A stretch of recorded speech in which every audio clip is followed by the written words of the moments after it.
I am an evolving term that we can't agree on. A multitude of colors some can't quite process. A porch monkey that arrived as a jungle bunny. A boy, even though I was never a pickaninny. I am the sound of America, the dissonance they created.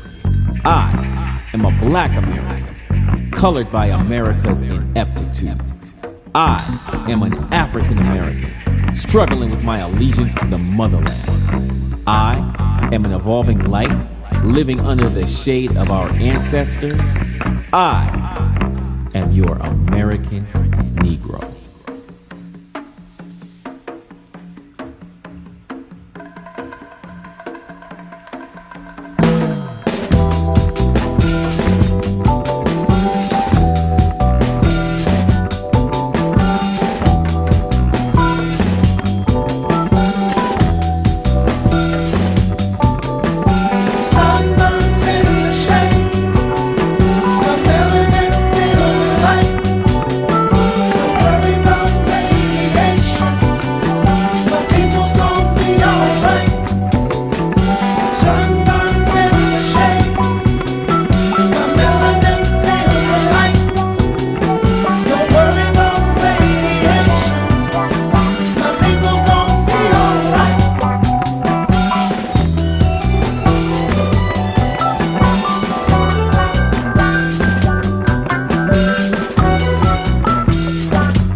No matter the pejorative of choice, we are black. Unlike the tar they used on their faces to reinforce a stereotype, their stereos don't like. And I say this because I am of sound mind, and the sounds that reverberate in my mind are never confused by the volume of misinformation programming the minds of America. Black people, listen to your own music, as soul is the connection to our ancestors, a language of tonal tensions, teaching an audience it was never intended for. Rhythm and Soul Radio, you just heard the American Negro, the title track from a project that I think is a true masterpiece by Adrian Younge, who is a composer, producer, label co-founder of Jazz is Dead, and just a real creative, but he's created this full masterpiece project, and I'm glad to have Adrian Younge here with us on the station and on the line. And for those of you watching the video stream on live on nws.com as well as on Twitch and Mixcloud, etc., Adrian Younge is here with us, quote unquote, in the virtual building. What's happening, sir? I'm chilling. How you doing, bro? I'm good. I'm good. So first of all, it's been interesting because I've, watched your career a little bit from, I won't say from the beginning, but certainly from the project you did around the Delphonics, and then, doing the soundtrack with Ali Shaheed Muhammad with Luke Cage, and then, when you did Jazz is Dead a couple years ago. And this project is so interesting to me because you have such a varied background from a producer, musician, a professor as well. It seems like you took real time to pull all of that together to create this project. Yeah, I wanted to create a professorial manifestation of what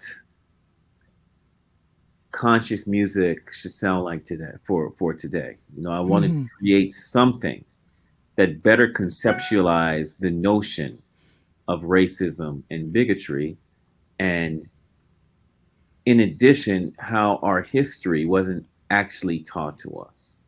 And what's interesting is this is more than just an album or a CD. This is truly a multimedia, effort. It's an album and a CD. It's a podcast that has been, going on almost weekly since the beginning of February. Yes. And then there's a film coming as well. Yes. That's a part of this as well. Yes. So talk about the need to create the different spaces for people to access, this information. So the nucleus of this world is the American Negro, which is the LP. But the companion pieces is one, Invisible Blackness, which is the podcast, where I go deeper into delving into the malevolent psychology that afflicts people of color. And then there's the short narrative film Tan, which debuts on Amazon Prime, on your Amazon Prime Video. And it is like a Twilight Zone episode that's dealing with people facing their own bigotry. So all these companion pieces speak to the larger motif, which really is that race is a social construct, a fallacy promulgated to help protect the institution of racism, which is something that is derivative from slavery. It wasn't racism and slavery. Racism is largely derivative from slavery. That's what all of these pieces help you better understand. And what's really interesting is, one, you mentioned the film is a Twilight Zone type piece, and I got to watch the preview, and that was the first thing that came to mind. It's like, this is watching a new age Twilight Zone episode. So I'm glad I'm on the right track with what you were trying to create. But the other thing I found really interesting, and I was listening to some of the podcasts, and I noticed that the thread from the LP, there are certain lines from pieces on the LP that you build around in the podcast. Certainly when you talk about race as a social construct, which struck me because I've been reading the book Caste by Isabel Wilkerson, which is a major theme of that book. She really talks about race as a social construct from the various points of view from America, but then also from Nazi Germany and how they looked at racism in America to create, the Nazi Germany. We helped provide the blueprint right for the Holocaust. Right. What does that tell you? Crazy. And it's scary because I hadn't thought about it really before reading the book, and now as I listen to the American Negro and listen to the podcast, it really delves deeper into that notion, which, as I understand, is not new. It's just that many of us have not really been exposed to it or even thought about it in that way before. We go to school and we learn about our history. When I say our history, American history, world history.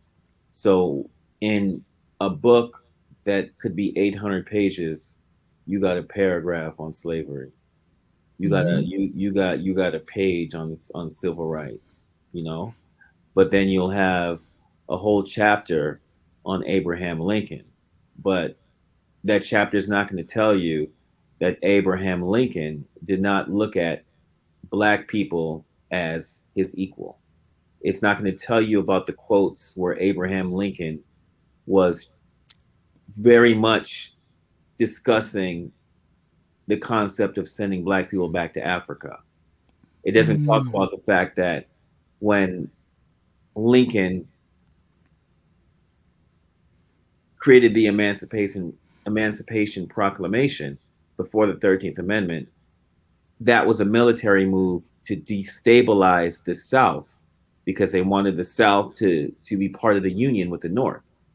We don't talk about the fact that the Emancipation Proclamation didn't create manumission or freedom for all the blacks in America because the border states didn't have to follow the Emancipation Proclamation. So Mm-hmm. it just gives you perspective on how we are taught our own history. And in the American Negro, I wanted to actually give you the history from the vantage point of the survivors opposed to the oppressors. Mm.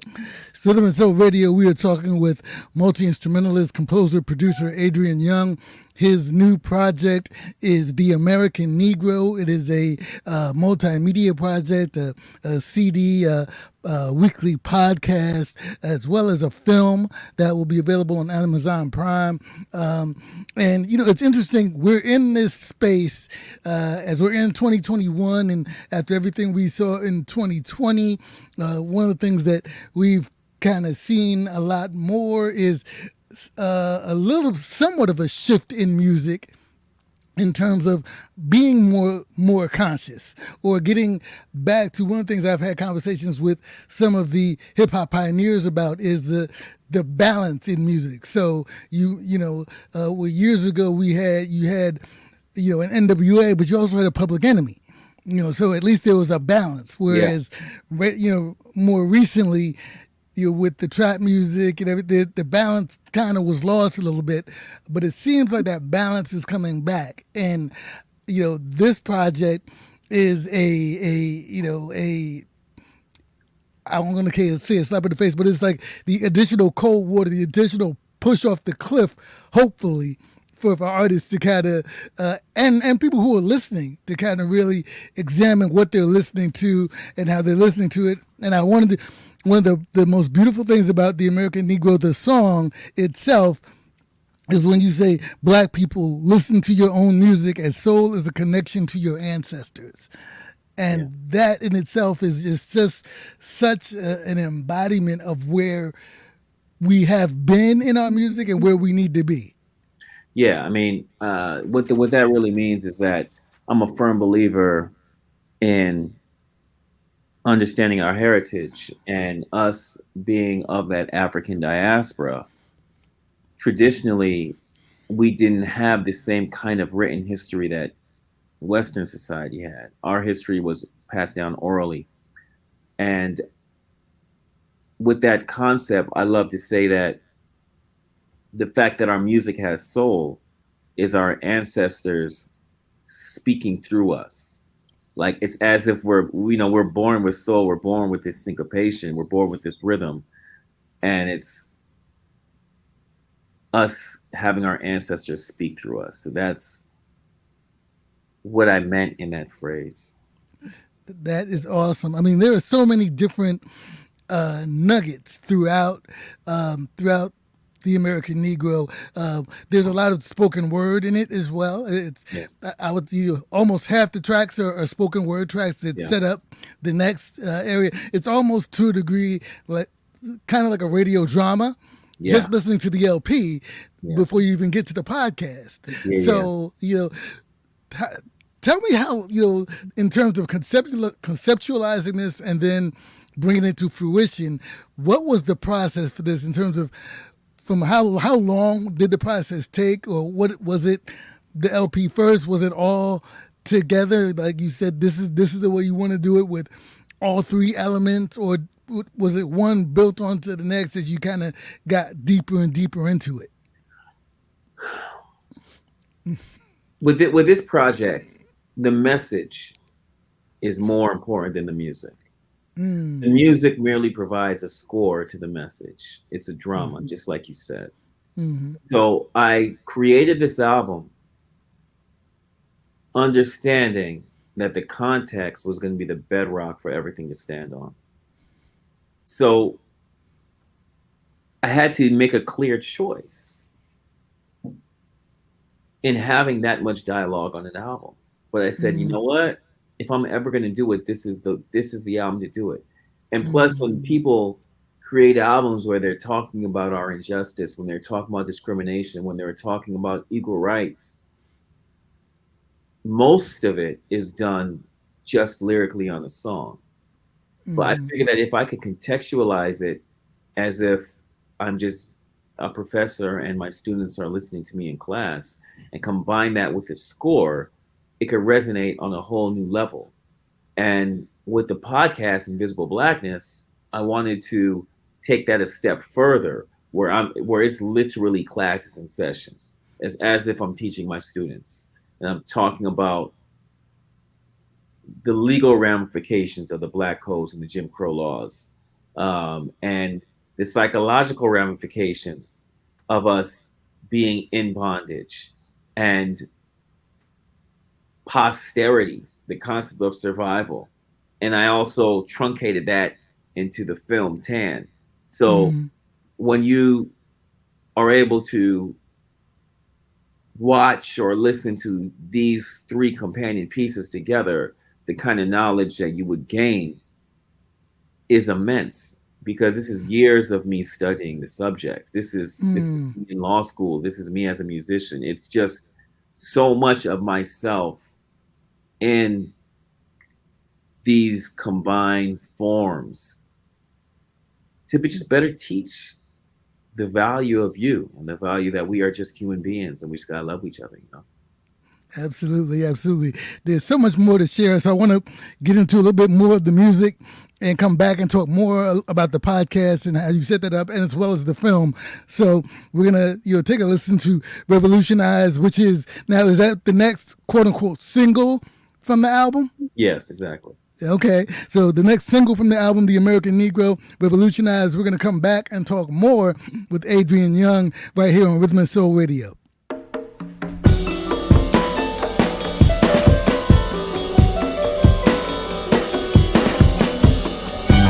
You are tuned into the Black Consciousness, a broadcast amplified by the struggle, a frequency syncopated in sound. You are tuned into the Black Consciousness, a light transmission with a mission, a dark image on black and white static. You are tuned into the Black Consciousness. Don't adjust your antenna, this is channel me. You are tuned into the Black Consciousness, a forecast from the past with the Imageverse identity drama live on simulcast.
Rhythm and Soul Radio.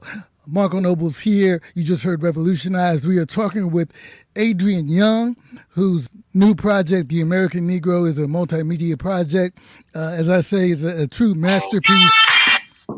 And as I, okay, I thought that was me for a second. Um, you know, as you talk about, the years of work that went into this project. One of the things that I saw you said in another interview is this is your James Baldwin, Marvin Gaye, type of work, which goes back to something you spoke about earlier while we were talking in terms of this, our soul music is the ancestor speaking through us. So when you're creating this, do you kind of, you're in that James Baldwin vibe and wanting to create that what's going on from Yeah. Marvin Gaye? So the one thing that Marvin Gaye did is create one of the best soul albums of all time. And you could argue with me and say it's the best, and I wouldn't have anything to say. I'd be like, you know what? Right. But it's not the music. The music's great, but he has a lot of great music. It's the message combined with the music that turns that album into a phenomenon. It's different. And when you study what he did, he's singing songs that were inspired by his brother coming home from Vietnam, his brother writing letters from Vietnam. So I wanted to do something, not just from a musician's perspective, but from a professor's perspective. Mm-hmm. Somebody that's an intellectual like a James Baldwin that could help better contextualize issues for people to understand, because many people commit racist acts but aren't racist. A lot of people engage in racism but have no idea that what they are doing can be viewed as malevolent. So I wanted to provide education so that people could have a better understanding of their choices, so that they could have a better understanding of how what they deem as customary and traditional is actually the vestige left from the machinations from slavery. You know, this complacency towards people, towards treating people of color in a subjugated fashion. So, like, one thing, one easy example that I always like to bring up is if you're watching if you're watching a movie from the 80s and there's a Japanese person in there, more times than not, they're a photographer and they have buck teeth. And they're they're not that smart, and that comes from the xenophobia when Asian immigrants were coming over to take over the black jobs that blacks were dying on. That comes from the racism from World War II that we faced. Like, there's so much that people don't realize, man. But when you contextualize it and put it in their face, they start to look at their actions and start to revise their perspectives.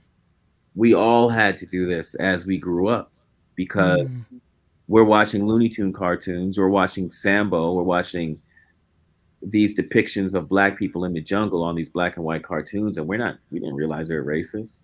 But you start growing up, you're like, oh, wait a minute, that's racist. Why would they do that? And you start looking at things different. So now, if you know that's racist, if you are now showing that to people, are you showing that to people as entertainment? Are you showing that to people now as historical reference, context? Like, this just opens up a whole new conversation, because we're in a new age of racial reckoning now. The nuances of racism are easier to discuss now because people are starting to gain the knowledge, starting to understand that racism is a learned behavior, and this learned behavior has been fueled by our institutions. Right. how much, you mentioned we're in this era of racial reckoning. How much did the events of 2020, George Floyd, the explosion of the Black Lives Matter movement, how much did that impact your work on this project?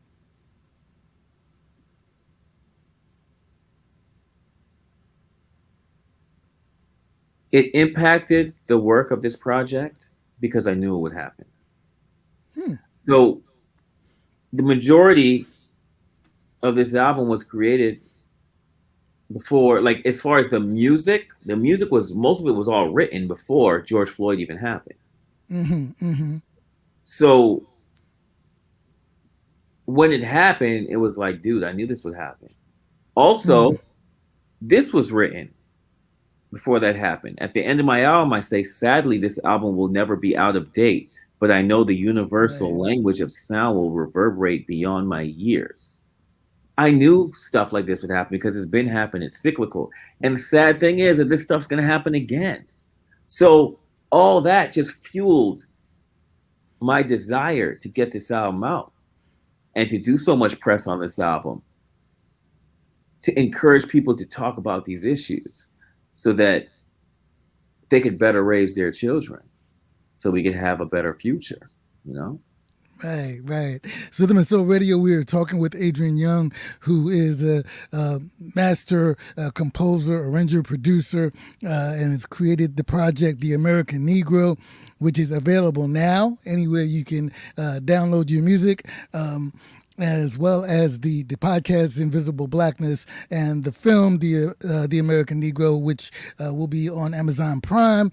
I want to talk about the podcast for a minute because you mentioned the podcast allows you to kind of go deeper into the areas you start to explore on the album, and I find it interesting that one you start out by saying it's about analyzing the black consciousness of America. A lot of times we talk about black consciousness only for black people, but you're speaking to everybody, and I've noticed, and we're going to get to this in a bit too, in terms of how you deal with it in the film, that it's analyzing all of our racism, white, black, whoever we may be, all of the racist issues that become ingrained in us.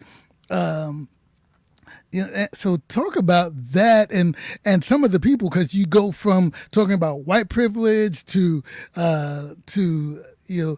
conversations with Michael Jai White, who you worked with on Black Dynamite, and doing the film music for that, and what he sees in Hollywood, to Chuck D and Public Enemy, and how their music is portrayed and how they were ostracized because of their messages, to Ladybug Mecca of Diggable Planets, and so many others, in terms of dealing with so many different areas of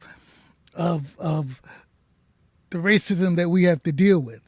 Absolutely. So, again, race is a social construct. And when you see life through the vantage point of being a human being, when you see life through the vantage point of natural law, you understand that we are just individuals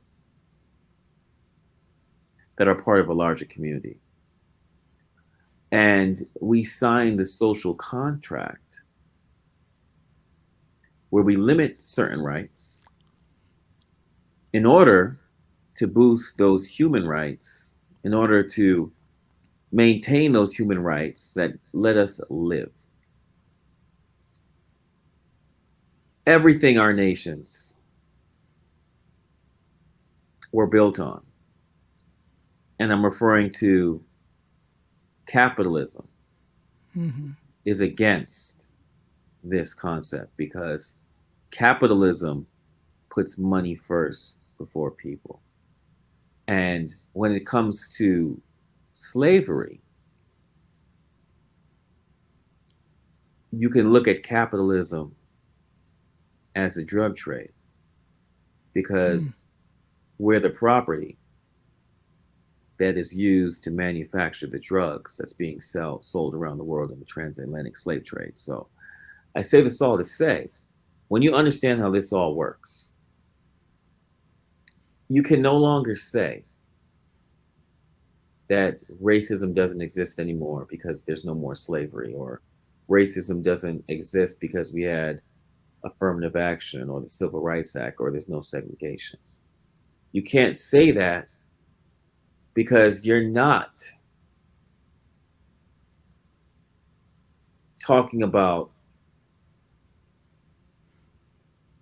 the vestige of racism, the machinations that have been left from all those laws, from all those institutionalized customs created to keep us down. So when I'm speaking with Mike Jaw White, I'm talking about how he has to deal with racism as a worldwide international Black celebrity, where he's talking to me about how a top executive would ask him if there are any white versions of him. If he was white, he would be Tom Cruise, but he's not. You know, with Malcolm Jamal Warner, we talk about what the Cosby Show meant to the world and how Bill Cosby's personal life should not take away from the positive messages that the Cosby Show disseminated around the world. Because of the Cosby Show, a substantial amount of Black people and people of color decided to go to college and universities. And with Chuck D, I'm talking to him about how he helped enlighten me as a youth to see how we live in this world of racism, where he's letting me know that this American icon, John Wayne, was a racist before I even knew anything. You know what I'm saying? So the podcast, the album, everything helps to contextualize and revise the false rhetoric that we've been taught in school in order for us to truth seek, in order for us to understand the stories that have not been told. Right. I know there's so many more questions I can ask, but I'm going to ask a few more. But I want to play a clip from the film, or a trailer from the film, that people can hear and see, depending on which medium you're checking this out on right now. Then we can come back and talk a little bit more. Is that cool? Do it. All right. It's Rhythm and Soul Radio. I'm joined by Adrian Younge, who is the creator of the masterpiece, The American Negro, multimedia project, the LP, the podcast, Invisible Blackness, and the film itself, The American Negro. Here's the clip. You know, ever since the protest started, white people have been asking me if I'm okay. If you look like a criminal, you'll be treated like one. Why do you hate me? We were brought here to pretend something wrong. There's nothing wrong with you. It's me. It's us. I don't know what to do. Who's the victim in the battle? Always ask that question. You think whites are creatures, demons, with horns, cloven hoofs. Take a seat. I'll call you when you're ready. See America's story. Who invited the pig? My story. Because if you ain't part of the fight, you may not realize it, but you're already fighting on the wrong side.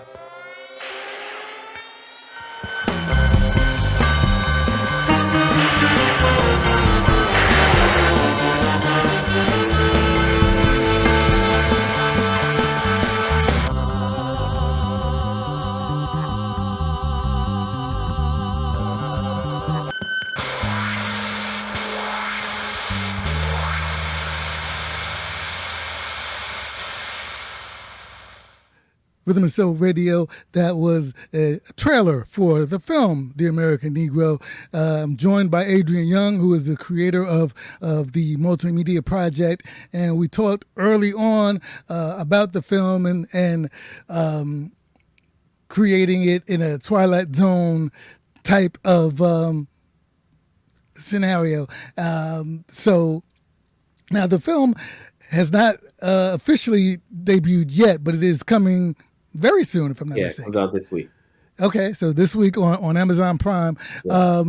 And the film, you mentioned everything kind of, you wanted it all to be companion pieces, but it seems like film can take so much longer to kind of create and particularly in the way you wanted it. So in the midst of doing all of this, how was putting the film portion together with this, with the actors and shooting it? Because you wrote, and because a lot of the dialogue also comes from pieces on the album. Yeah. I mean, all of it was very time consuming. It was very difficult, but it was all fueled by my innate desire to discuss issues dealing with race. So when you're having those long nights where you're tired and you have to make deadlines, you realize that it's all worth it, because at the end of the day, you now have a piece of yourself, a tangible piece of yourself that can help somebody's life be better understood. You know what I'm saying? Like, one of the things that I staunchly disagree with is the concept of the death penalty, based on how it disproportionately affects people of color. Right. And, from sentencing, if you are a person of color and you get convicted for killing a white person, you are more likely to be sentenced to death than a white person that killed a black person. And like, when you better understand race, you'll understand how these arbitrary sentencing decisions are made and how they're derivative of overdetermined stereotypes that plague us. You know what I'm saying? So from the film to the podcast to the album, it helps just to better explain this stuff. So it's difficult, but knowing that I could save someone's life, knowing that I could deter somebody from falling into racist rhetoric, makes it all worth it for me. Right. And it's funny you say that, because that leads me into what I was going to ask you, which I think you just answered.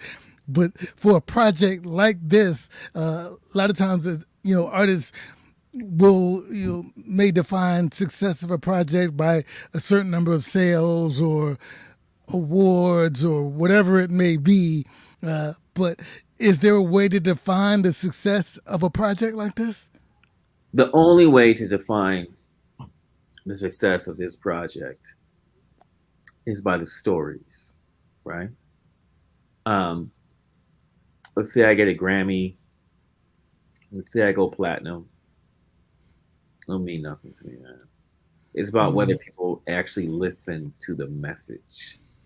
And the kind of messages I'm getting on social media from around the world, with people crying, literally in tears, about how this album affected them.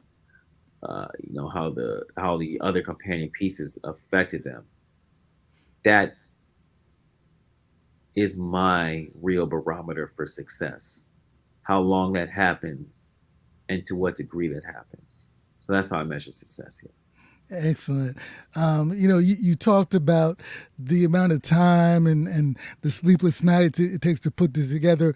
Obviously, this all comes out of you, but there are so many people that you have enlisted to help bring this to fruition. Certainly I noted the vocalists that are major vocalists on the project, Lauren Oden and Sam Harmonics and Chester Gregory, who is a friend of Rhythm and Soul Radio. We've had the pleasure of working with him, years ago when he was here in New York and doing, the Jackie Wilson story and so many other things on Broadway. But there's so many folks that I know, you had to kind of enlist to kind of help pull this together. Talk about some of the people that are a part of this project. Yeah. So all those people that you just mentioned, with Lauren Oden and Sam Dew also, these are people that I believed in that could help provide the sound, the meaning behind the words. I wanted them to be part of this Black excellence.